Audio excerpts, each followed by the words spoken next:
This whole issue of anti-aging, one of the most poignant things we all have to deal with, the fact that we're all mortal, we'll all die. Like this quote is, we live our precarious lives on the brink of the void, constantly coming closer to a state of non-being. We're all too often aware of our fragility, very cheerful, happy thing. But this was brought home to me. I was just thinking, my son about 6 months ago comes out at 11 o'clock at night crying, and I said, "What's wrong?" He said, I don't want to die. And he's dealing with, as a 12-year-old, learning with this reality that we're all going to die, something we all have to deal with at different points in our life. And I can sort of remember realizing that myself too. No, that couldn't be the case. Really? We're all going to die? That just doesn't seem right. And so people haven't liked this for a long time. And there's been a lot of attempts to do something about it, which up until now have been pretty much pointless and fruitless.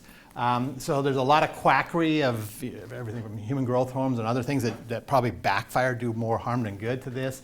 There's tons of products out there being sold as supplements and other things that claim to extend your life and anti-aging, most of them completely bogus. More serious looks at this, basically the problem is we have a whole bunch of chronic diseases we're facing, and if we are able to cure all cancer or cure all heart disease, it would only extend our life a year or two, and then the next one will get you. So there's a whole series of these different chronic diseases that we face these risks of, and one or the other will get most of us. But even if we were able to get rid of that, the next one will be there in line, and we'd only gain another year or so anyhow. So it sort of makes it almost seem frustratingly pointless. And then the thing I'm talking about is sort of regulatory hurdles, and it's a big problem because the way the FDA regulates things is for disease. You have to be a disease, and they do not recognize aging as a disease. So I first got involved in this, and we have someone, yep. Where is that in their legislation? How is it defined? Is it defined in terms of disease? Yeah, in the drug approval, that FDA can only approve a drug for something that causes or contributes to disease. Okay. And so I have a slide with actual language. I took it out, never realizing there'd be lawyers in the room, but I can show you that exact language. And it is subject to different interpretations, but the way the FDA has interpreted it is you can only approve for a specific disease. And where this became poignant to me is that we have a guy on our advisory committee who's a scientist who's developed an anti-aging drug, gone through all the animal studies, got really remarkable results killing senescent cells, which I'll talk about in a minute. And he's gone to FDA, and this drug basically affects something like 14 different endpoints, from arthritis to neural degeneration to heart disease to diabetes to cancer. It reduces all those dramatically in animal models. So they want to go to human trials to test this general effect, and FDA is telling them you have to go through a separate clinical approval for each endpoint, each disease endpoint. So you have to do one for arthritis, which will, by the way, cost you about $1.5 billion. You have to do one for cancer. That'll cost you another $1.5 billion. And so the total budget just becomes impossible. So he came to me and said, there's got to be a better way of doing this. This is how I sort of got into this whole issue at our GET conference last year. We had a session on this, and that spawned a whole bunch of other activities. Including that we're going to have a workshop on this sometime here in the spring at ASU if you're interested in this issue. So the problem is you can't get an anti-aging indication. Now you can not go through that pathway. You cannot approve it as a drug and approve it as a supplement, which is what all these people are doing, which has no real regulation. But the problem is you can never mention the word cancer, heart disease, or anything that is a disease in any of your promotion. So that's the trap you're in. So that's why they want to go down the drug pathway. Yeah. What about if I take the diabetic drug and I position it as a supplement when you're not using it for diabetes? You can use that as a supplement. You can market it as a supplement. All the FDA regulation is what do you claim. You just cannot use any disease word in any promotion of it. So the problem is if you want to promote you can say this is anti-aging, which thousands of products do, but the minute you say cancer, diabetes, arthritis, you are now violating the law, and they come after you very strictly. But you can go down a dual path. Yes, right, yeah, okay. Yeah. So you could go down that pathway. And so that's one thing, is they won't approve an anti-aging. And then the second thing is to do a clinical trial is very impractical because you basically, clinical trials follow people for 2, maybe up to 5 years maximum. If what you're looking for is death as the end point, you've got to follow people for a very long time, and as you deal with all 90-year-olds. So the problem is it becomes quickly economically impossible to do a real clinical trial unless you have some kind of sort of what's called a surrogate biomarker of an aging effect, which so far there isn't any of those. So these are the two big issues that I'm dealing with at this talk next week. It'll be interesting to see. We have a lot of really top people from around the world coming to do that. So regulatory barriers, and finally there's a lot of hype. I love both these covers of Time magazine, 2045, the year man becomes immortal. This baby could live to 142 years old.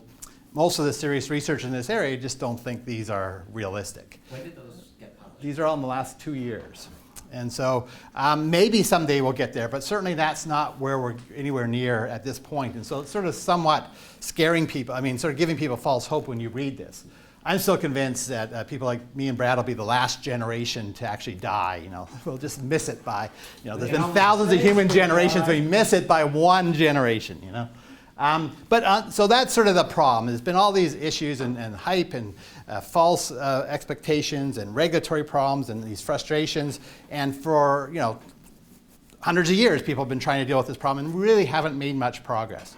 Now, though, there's suddenly been some really important breakthroughs. So one is sort of just a recognition, first of all, that we're not just talking about length of life, but also quality. And so the whole movement, you're not even allowed to use the word anti-aging anymore in this research community. It has to be health span or something like that, that looks at both quality and length. But the other really important thing that's been developed is that it's understanding that all these different chronic diseases of blindness, neurodegenerative, kidney disease, muscle wasting, diabetes, cancer, stroke, cardiovascular fibrosis, these are all basically linked by very similar metabolic processes. So it may open the door to going after this central metabolic issues that would affect all of these rather than have to go against each of these individual diseases. So that's a real sort of scientific breakthrough to recognize there are these mechanisms, and I'll talk about a couple just very briefly. So this is a slide by James Kirkland from Mayo, who's heading the Mayo Anti-Aging, they're not use that word, center, and they're doing all kinds of very interesting work. And he's talking about a number of products going through this that are affecting both lifespan and health span. Those are the most promising, but also health span, lifespan. And so the two I'm going to talk about are metformin, which is an anti-diabetes drug, and then senolytics, which is the thing he's really working on, which is going after senescent cells. So he basically reviewed at our GET conference all this research showing that if you destroy senescent cells are basically dormant cells, dead cells, but they're not completely dead. They're still there in your tissue. And they put out all kinds of bad things that basically bring down the rest of the cells. It's sort of like a bad person in the audience, sort of bums everybody out. That's what these cells do. These senescent cells just sit there and just issue all these poisons that are basically killing or slowing down or degrading all the other cells in the same tissue. So the idea is if we can get rid of these senescent cells, would it have a beneficial effect? And so there's just been a ton of research going on in this with all the big drug companies are now getting into this very quickly, and they're finding very solid evidence in animal models only right now that this is actually reducing all these different endpoints by this same mechanism of getting rid of these cells. And that's the mechanism the people on my advisory board have. They have another drug that basically gets rid of senescent cells, and you just get these astounding results in animal studies that just reduce all these different endpoints just dramatically in the mouse. And now they need to move them into humans. And the question is, will these transfer to humans very smoothly? The other one is this anti-diabetes drug, metformin. And so this is a big story in Science this week. There's a 5-page story about this big study, a really exciting new study where basically this drug metformin, which has been used over 500 years, it's been used as a drug in the last 60 years, it basically has this effect that they sort of understand on the liver in reducing diabetes, but it seems to have this much more general effect as well, using the very same mechanism basically affecting the activity level in the mitochondria, sort of the energy cells of the energy sources of the cell, sort of slowing it down a little bit. And that turns out to have all these effects on all these different endpoints. And so what they've found over the last 30 years is both in animal studies and in retrospective human studies, where they go back and look at people after they've been taking them, which, by the way, are not sufficient for FDA. You have to have prospective studies to get FDA approval. But these retrospective studies are showing these people with diabetes, for example, diabetics die much sooner than non-diabetics on average. The people taking metformin live 20% longer than the people who don't even have diabetes. They have reduced cancer, reduced heart disease, reduced Alzheimer's. All these different endpoints are all dramatically down in these people who have been taking this drug. And so all of a sudden, this is the new wonder drug that everyone should get on, probably. But what FDA did is they had a meeting with all these scientists, including James Kirkland, the guy I've been working with this guy here who's sort of the head guy, leading this guy at the Einstein Center, this guy Nur Berzali, who's sort of the leading expert on this area, and basically signed off on doing the first clinical trial that would basically be for an anti-aging indication. That the FDA was convinced by this evidence that this is a generic mechanism of going across all these different endpoints. So for the first time, they're sort of buying into, you can do a trial if it comes out, a prospective trial, if it comes out favorable, you can say this is an anti-aging medicine. Now it's going to take 5 or 6 years to do that study, but it's quite possible and quite likely, given the extensive data that supports this, that this will come out with an anti-aging indication. And we can all get that prescription then, if you can just hang on for another 7 years, Brad. So that's sort of the excitement that's out there right now. You have big companies. This is Coleco, which is associated with Google, or I guess it's now Alphabet, that they're putting a lot of money in this. This is another anti-aging company. This one by Craig Venter. He gave a talk, I've seen a couple of talks of his in the last year, really putting a lot of his resources into this company now. Almost everything he's doing is now going into this company as opposed to the many other things he has. And those are smart people. Google, Craig Venter, whatever you think of him, he's extremely sharp and smart. They would not be doing that unless they see something really going on here exciting. And then there's a lot of other there's been stories about all these billionaires who have been putting all this money into it as well. Again, these aren't dumb people. So there's suddenly this realization that because of both the scientific breakthroughs, that basically we can go after this generic mechanism that will affect all these endpoints, that there may really be a treatment that can extend life and quality of life. We're not talking 500 years maybe, but maybe moving most people up to 100 years or longer. And then secondly, the regulatory barriers falling through and allowing the FDA to maybe now finally allow this is created this sort of excitement. So they're basically having this summit in Newcastle next week of all these leading, the head of FDA, the head of National Institute of Aging, all these drug companies, sort of getting everybody who's working in this area, all these people I just mentioned are all going to be there for this big, huge summit on this sort of exciting moment in this treatment. And then afterwards, they're having a 2-day retreat on just the regulatory issues. So I'll get to go to both of those. So we're at this sort of very important point in history then where we really may be able to make real progress for the first time in 500 years or whatever people have been working on this. And so the question is that I want to raise with you today, and what I think we're mostly going to have a discussion, is this ethical? Should we pursue it? And by that I mean, should we fund research in this? Should we approve drugs for this indication? Should we take these drugs? Those are sort of different aspects of should we do this? And so there's a number of arguments being put forward against this. Equity, we're going to spend all this money in allowing a few affluent few in the United States to live to 150 or whatever, where all these millions, if not billions of people are dying at 50 or under. Is that a disproportionate and unequitable use of those resources?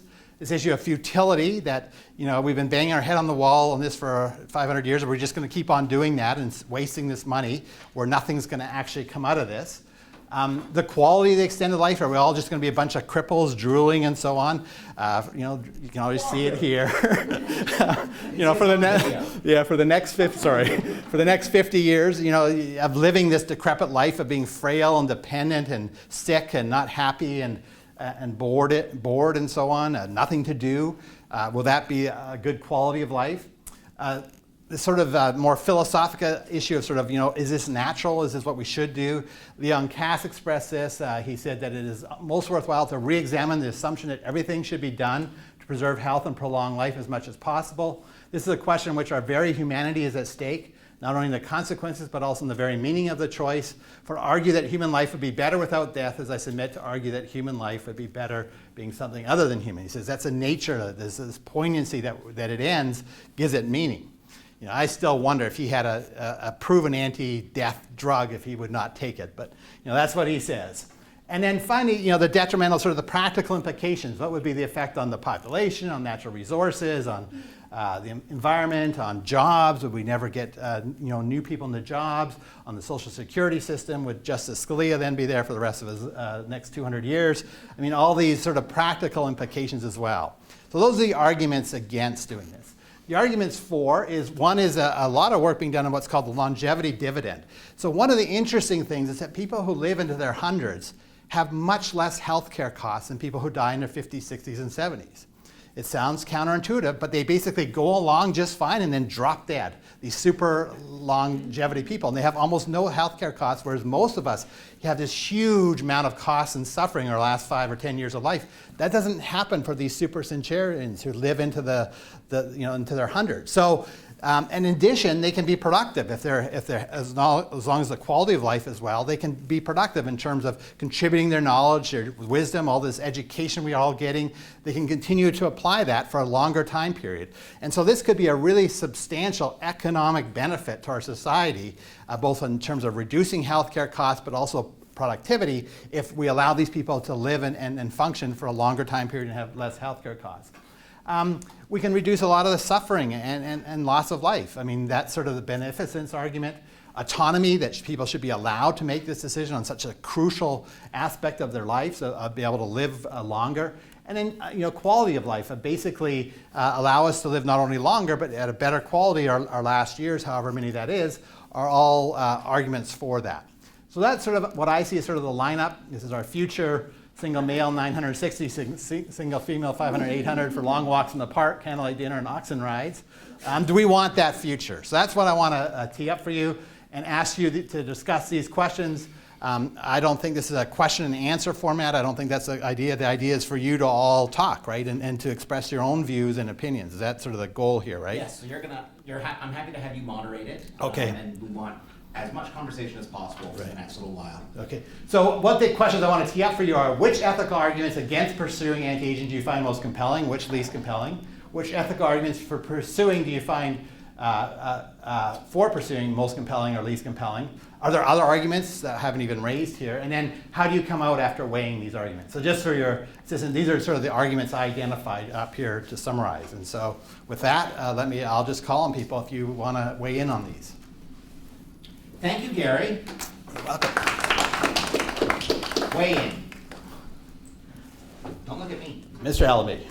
So, Doctor. is it Oh, Dr. Allaby, sorry.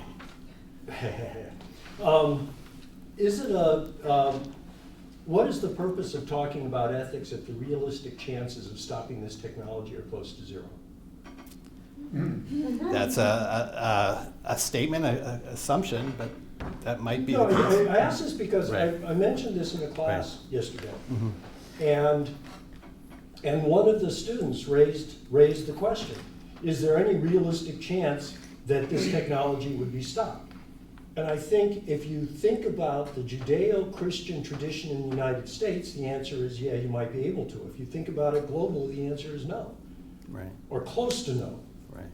And if that's the case, then what is the purpose of us talking about complex, detailed, sophisticated ethical issues when in fact it's completely immaterial to what's going to happen? Should we stop talking about the ethics of war? No, because there's a chance we can do something about that. Globally? So what? Globally? Yeah, Well, I think there would be the same chance that we could stop this as well. you think so? You really think if you come up with an anti-aging drug that you're gonna stop people from taking The it? process, I thought that you were talking about the process. If we come up with the actual drug, it might be more difficult, but I think it would be just as possible as ending war. To stop the research and not create it in the first place, because we don't have it I right think now. you could stop the research in the United States. Yeah. But then that goes the same with war.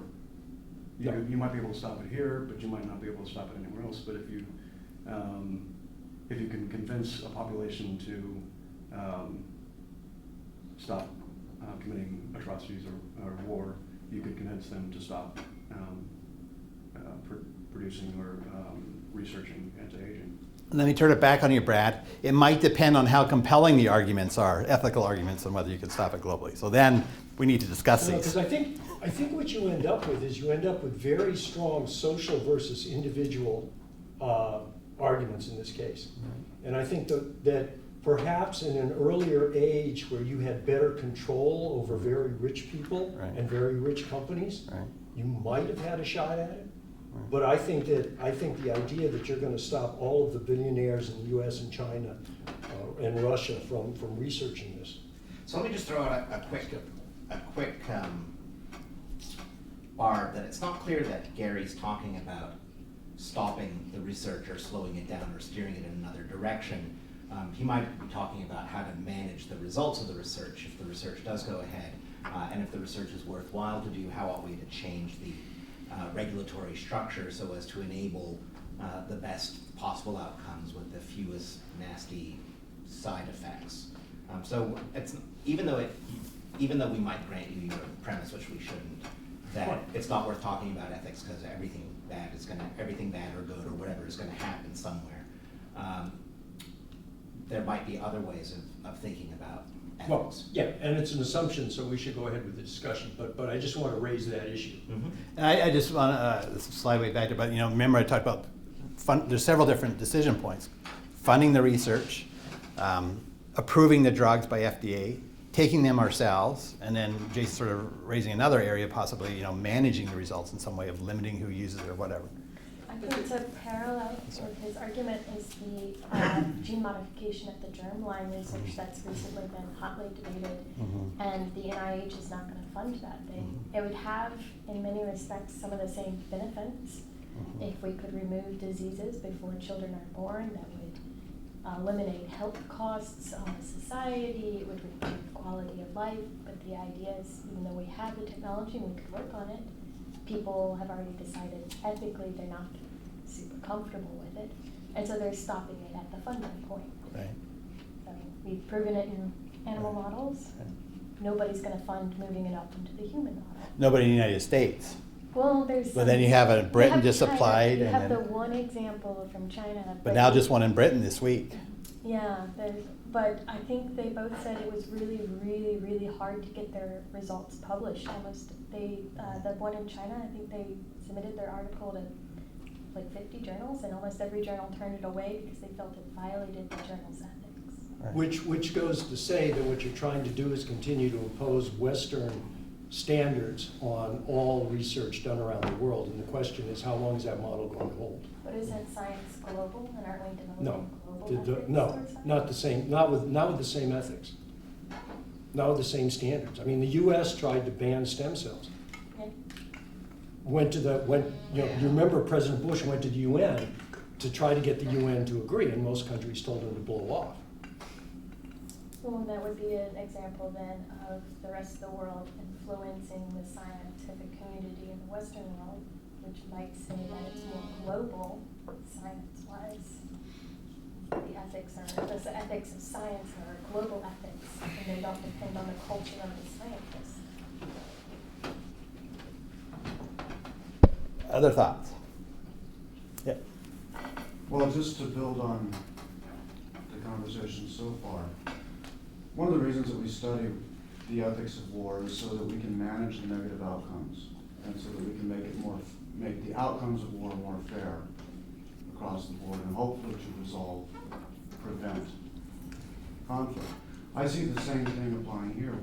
The point of having conversations about the ethics behind anti-aging is to make sure that everything is more fair and the outcomes are more manageable and beneficial to the whole society. And so, do you see this type of research potentially meeting that criteria of being more beneficial to everybody? I mean, death is a universal thing, so if we could all benefit from it. Well, I raise this issue with students every semester, and invariably they say, well, we probably shouldn't let people live forever because we already can't feed who we have. And that's just a very basic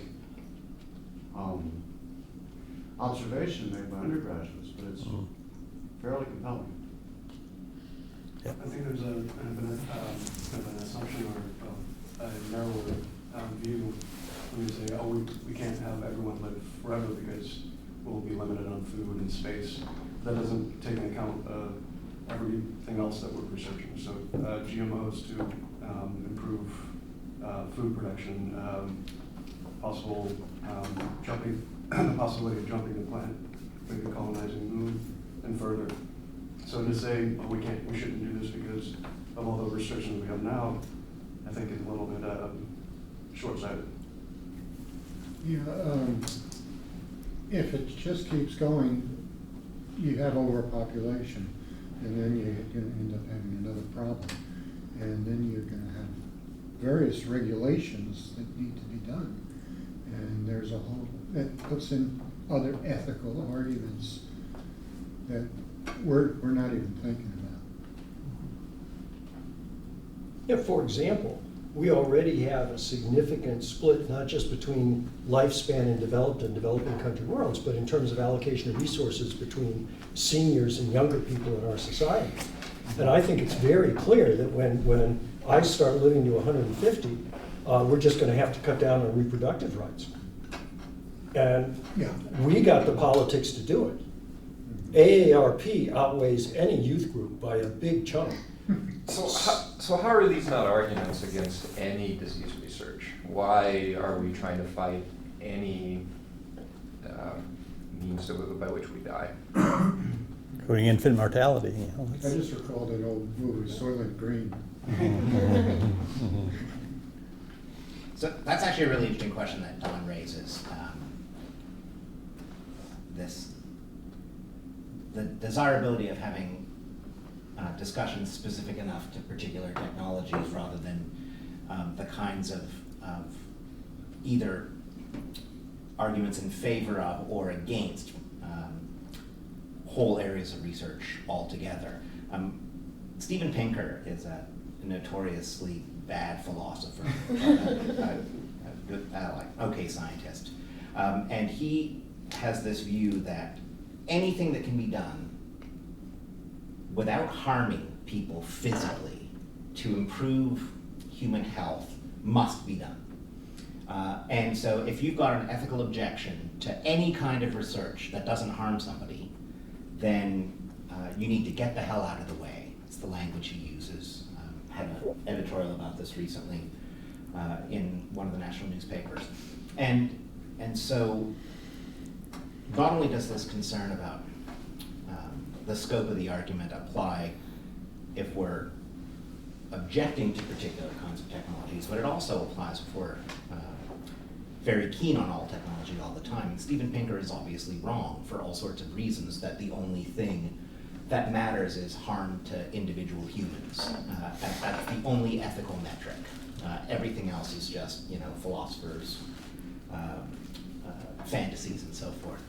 But at the same time, if it is the case that we can say that there maybe ought to be some limits on the kinds of health-related research that can be done, or that should be done, then that raises the larger question, how do we make sure that that doesn't apply universally? So that a rejection of all science all the time isn't no science ever.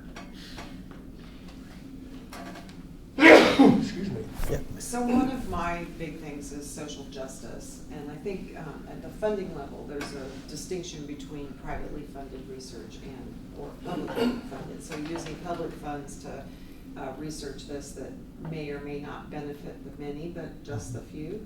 And then I think that in the same vein, if it is created, then it ought to be available to all, which I think we would probably be loath to do. I think we would probably try to make sure that we would give it only to those who could afford it and or be the correct progenitors of the next generation. It'd be interesting to see how that would play out. I mean, if it's this metformin, it's a really cheap drug right now. Right, it is. Well, Yeah. Until the hedge fund managers. Yeah, right, that's right.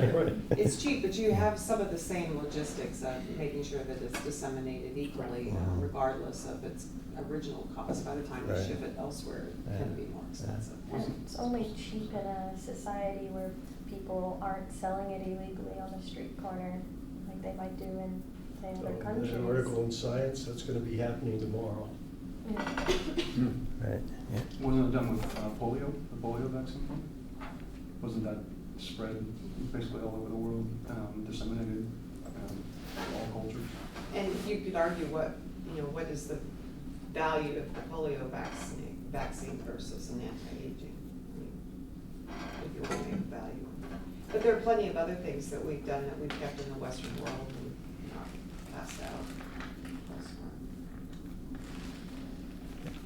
elsewhere. I was just thinking that, basically, human beings, what separates us is our desire to learn, live, and do other things. And progression of everything would increase. And so that, who knows which direction that would go, but it would tend to, quote, solve problems. I think one of the difficult challenges is I don't think people really appreciate the potential cultural impact of something like this. And you get caught in talking about metformin or particular treatments, and you don't realize that the end point is clearly biological immortality. I mean, if I can keep you alive to 150, which is what some of the guys at Stanford Medical say, and we keep developing at the pace that we're going now with medical science, I'm going to be able to keep you alive for a long, long time. And that undercuts at least some of the implicit appeal of a lot of religions. If the blowback on some of the technologies we have now is fairly strong among fundamentalists, can you imagine what it's going to be like when we tell them, yeah, by the way, we've taken over immortality? I think this has So live in your potential. own community. I wonder what's gonna kill you when you Gary die in at particular? 150. No, Bike no, accidents. Like some of us. More. I'd like to spread that out. The statement's related a bit to yours in terms of an ethical question I wonder about that we haven't brought up is kind of the rhetorical work that this does culturally, in the sense that I've talked to gerontologists and palliative care doctors who have been frustrated that there's no diagnostic category for aging, for example. So they have to find some kind of medical problem with a person who's simply dying of old age in order to get them treated, in order to get them funded for care. And if we develop, even, I'm going to assume that we don't solve the problem of mortality and that there's more to being human than the kind of continuation of our biological body, and that we could die socially and emotionally and all of these things. But if a drug did come out that could sustain life longer, biological life, rhetorically, what does that do? Does it really keep us in this place where death and dying advocates have fought so hard to work against, where we continue these ideas that death is something to be staved off, not accepted, and that death really is just biological? We're going to continue this stuff where people who are dying are alienated because we don't acknowledge that as like a real human event. Maybe. Wouldn't that go away if you classify aging as a disease with a drug to treat it? You'd have a whole cultural revolution around the idea of death. That's an interesting point. I think so, that in terms of if you have a drug to treat aging, aging becomes a medical problem, but it becomes a biological problem in that way. And I think we've been working hard, people in end-of-life care, to make it more than a biological problem. That this is something that involves emotion, existential suffering, and medicine and science have gotten really good at looking at the biology of aging and dying, but not the existential realm. As far as the non-biological suffering, isn't that a lot to do with the actual physical suffering?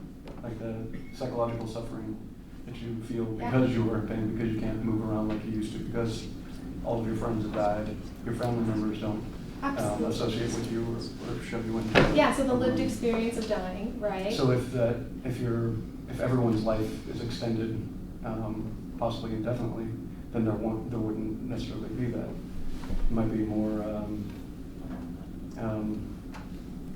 I mean, how much information do we keep Yeah. up there? So I mean, that would. Yeah, but that, that's why I'm saying I was working off the assumption that we're never gonna solve the problem of mortality. I just can't imagine. Then we become something other than human, like you pointed out. I mean, what would it be to live forever? I think finitude is constitutive of being human, I think.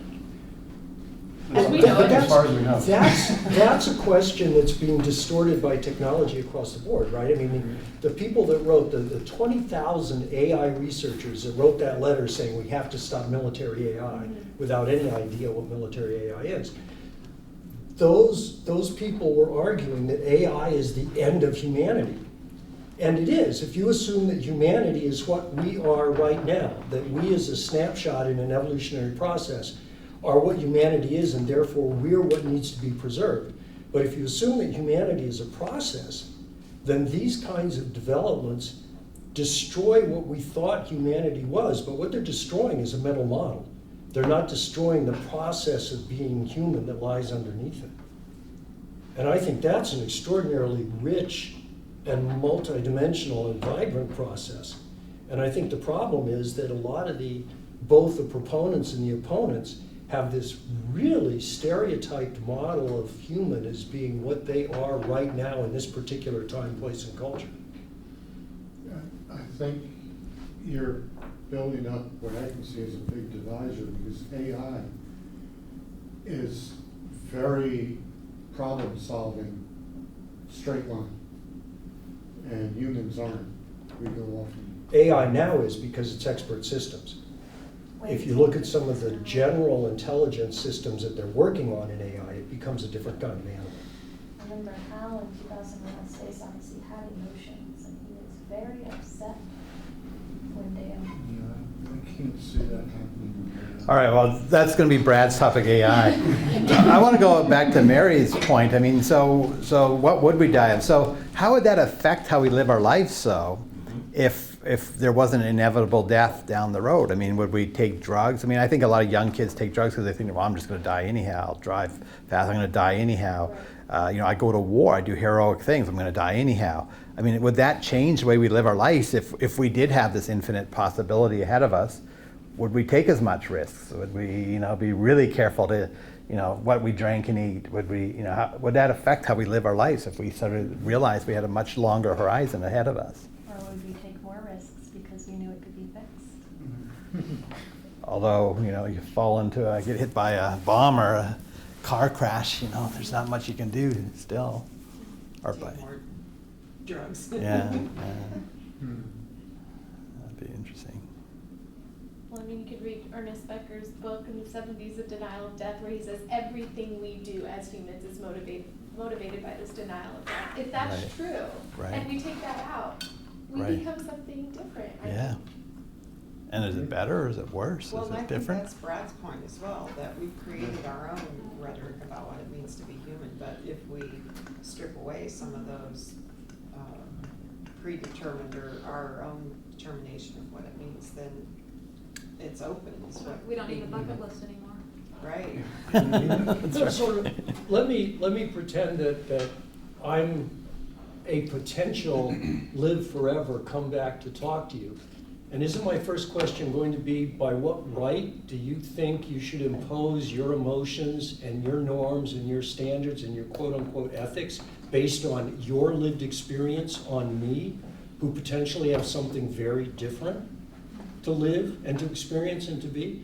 I mean, aren't we trying to export our world into the future and privilege it in ways that if we lived in the future we would regard as completely unacceptable? Gary, that's for you. So I'm interested in this discussion where people come out on this. So I presented this sort of balanced, but I have a very strong tilt. I'm very much in favor of this. I think we should do this. I think each human being is this very unique, miraculous creation. I see no reason why they should have to end if they don't have to. I think each person, both for their own sake, for the interactions they have with other people, for their contributions they make to the world, I think human life is this. I'm atheist, so I don't think there's anything after it. So I think this is it, and I think it should be as precious and prolong it as much as we can, as long as healthy and vibrant. So I'm very pro this. Could we just go around the room and you can either say you're pro, against, undecided, or don't want to say? But I just like to know where people come on this. So I'm going to put you on the spot, Brad.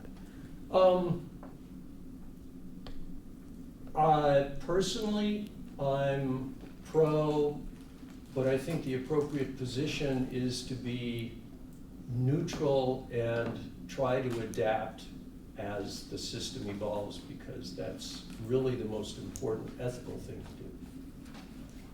All right. It's a punt. Go ahead. Well, you asked the lawyer. What do you want? I'm pro as well, Yeah. and in particular, I don't like the naturalism argument. I thought you said you asked what arguments are Right. the best ones in the world. Right. I think in general, it's fallacious to derive this normative conclusion from the way things are. Right, So, right. Interesting. proposition. Okay. Although for what it's worth, that's what Gary attributed to Leon Cass, but if you read that quotation, Leon Cass doesn't say Oh, really? anything about. Oh, Well, that's the way He it's did. always He said it in our No, great he hall. He does. gave that talk in our great hall. In And his- people Leon asked. Cass That you put up does. there. Yeah, he quoted exact. That's the quote he did from his report, and he was asked for like 25 minutes in question period. Would you really not take a drug to extend your life? He said, no. This is what makes life precious. Is that it dies, and I'm. But that's not the same as this is the way it's always been, and therefore it's the way it should be. He is saying it's No, what it's makes not. life special. It's what makes the But human he's making a different experience. kind of argument. He's making an argument about significance, not an argument about history. And that makes a difference how? One is fallacious and one isn't. One is by nature fallacious, and the other isn't. The other might be a bad argument. No, I think the problem is, I'll tell you, I So you might still ran disagree. into one of the You might consultants still be allowed to for disagree. Leon Cass, and this was in a meeting at the AAAS, and we were talking about human enhancement.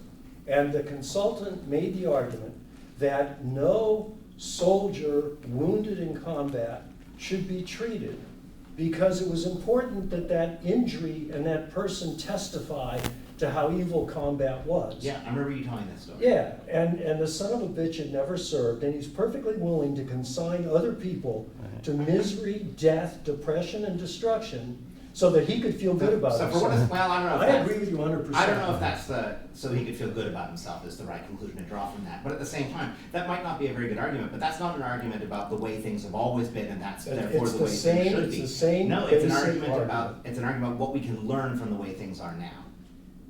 That's not what Leon Cass was doing. Leon Cass was making the Christian argument. You know it. I think Leon Cass is deeply misunderstood by you. Well, All right, well, let's continue going around the table. yeah, okay. Go ahead. I think that I am pro, depending on your quality of life, the older that you get. You're not all frail and feeble. Yeah.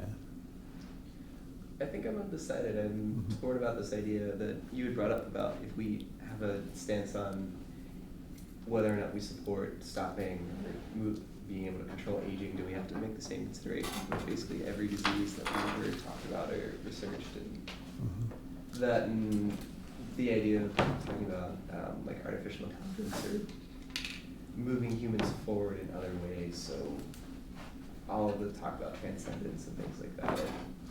I think I need to think more about it before I really make a decision one way or the other. But I think it's Someone put the drug on the table in front of you. Would you take it? But I think I would be Yeah. curious to see if you asked the same person about anti-aging or pro-anti-aging, whether or not they'd have the same opinion when asked about things like artificial intelligence. And then if they don't agree, then trying to Figure out parse why. out why or why not. That'd be interesting. Yvonne? So I think I'm pro with a limitation. I think it would be unfair and selfish to live indefinitely. I think that if one can live well and healthy up to, let's say, age 120, I think that would be fair, because I think even if we can control certain issues that we're facing, like feeding a population, global population, with genetically modified foods, or we get the, establish clean energy and whatnot, there's still the question of, can the planet support all these extra people that aren't dying and are reproducing and whatnot? And so, at the end of the day, we can talk about going to another planet, but what can our planet support? So definitely, I think I'm pro with limitations. I'm pro. Flat out pro. Is that a false statement? True. It's pretty true. So I would take a pill if it promised me that I would never get cancer. I would take a pill if it promised to extend my life in a high quality way. I would not take a pill if it made me immortal. Interesting. I'm neutral.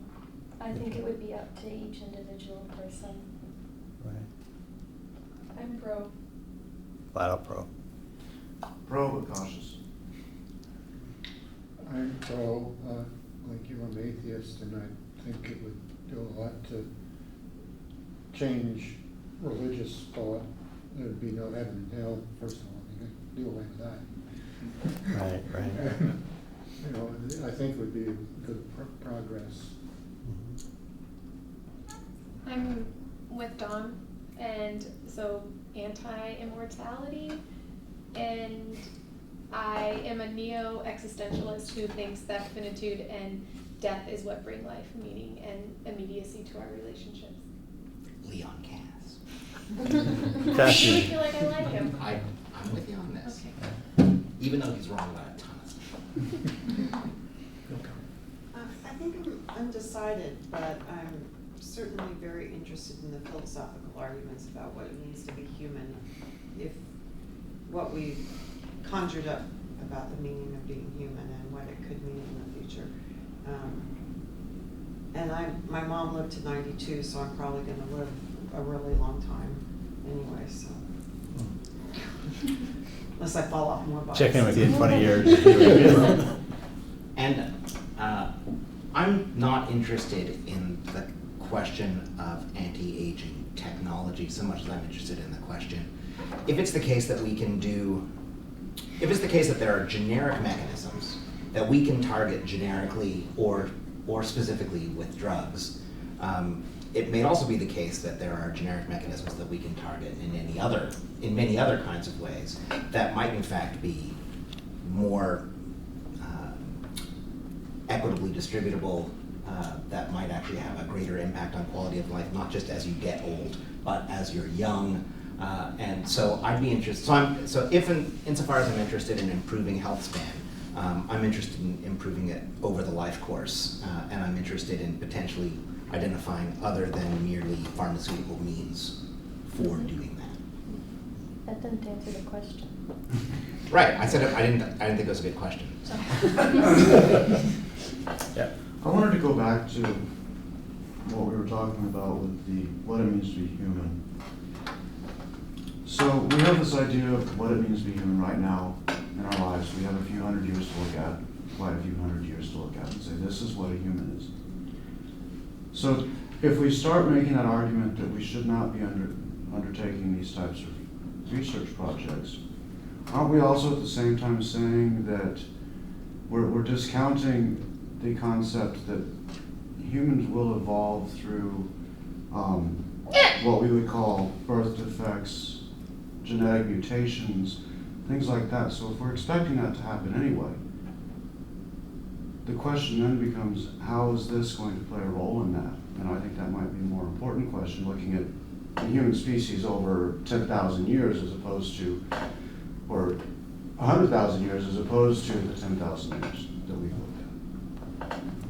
Well, I mean, there's this whole other movement, right, of basically uploading our brains. I mean, so to get rid of these frail bodies, and we can live forever in a computer and not take up any resources and not, maybe a little bit of energy and bandwidth and when you talk about genetic mutations, so I mean, that's probably the changes that are most dramatic in our future at some point.